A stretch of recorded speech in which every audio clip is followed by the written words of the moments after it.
మొదటి నుంచి మేము చెప్తున్నది, మొదటి నుంచి నువ్వు ఆచరిస్తున్నది 2014 నుంచి 2023 వరకు 9.5 సంవత్సరాలు చంద్రశేఖర్ రావు రైతు వ్యతిరేక నల్ల చట్టాలు వచ్చినప్పుడు, నోట్ల రద్దు చేసినప్పుడు, జిఎస్టీ బిల్లును తీసుకొచ్చినప్పుడు, ట్రిపుల్ తలాక్ చట్టాన్ని చేసినప్పుడు, సిటిజన్ అమెండ్మెంట్ యాక్ట్ను పొందుపరిచినప్పుడు, యూనిఫామ్ సివిల్ కోడ్ తెచ్చినప్పుడు ప్రతి సందర్భంలో ఇక్కడ కారు గుర్తు మీద ఓట్లు వేయించుకొని ఢిల్లీలో కమలం గుర్తుకు తాకట్టు పెట్టిన చరిత్ర చంద్రశేఖర్ రావుది.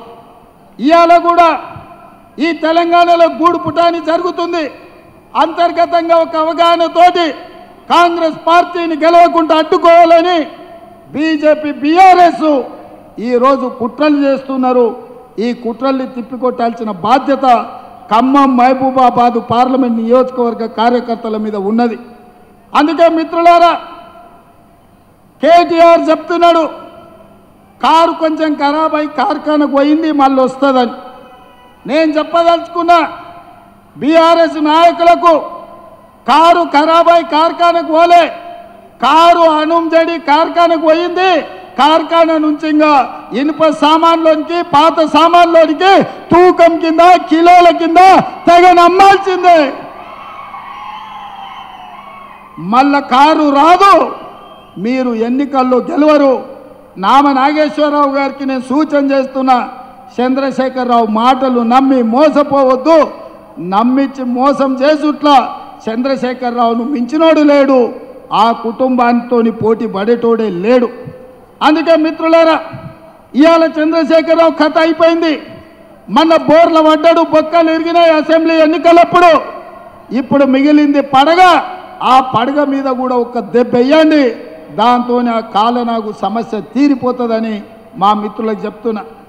ఇవాళ మిత్రులారా, మా ఖమ్మం జిల్లా నాయకులు మొన్న మధ్యలో కలిసినప్పుడు నేను అడిగిన మా దుర్గా ప్రసాద్ను, మా బ్రహ్మయ్యను, ఏమన్నా అంటే ఏముందన్నా చంద్రశేఖరరావును ఓడించినాం, ఇక మాకు పెద్దగా పనేం లేదని.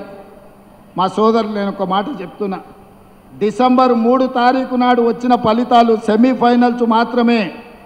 ఆ సెమీఫైనల్స్లో కాంగ్రెస్ టీము బీఆర్ఎస్ టీమును కల్వకుంట్ల చంద్రశేఖరరావును నాడుగు ఇరగొట్టిండ్రు. ఇవాళ మే 13 తారీఖు నాడు జరగబోయే ఎన్నికలు ఫైనల్స్. ఆ ఫైనల్స్లో Telangana team versus Gujarat team. ఆ టీంకు నరేంద్ర మోడీ నాయకత్వం వహిస్తే తెలంగాణ టీంకు రాహుల్ గాంధీ గారు నాయకత్వం వహించబోతున్నారు.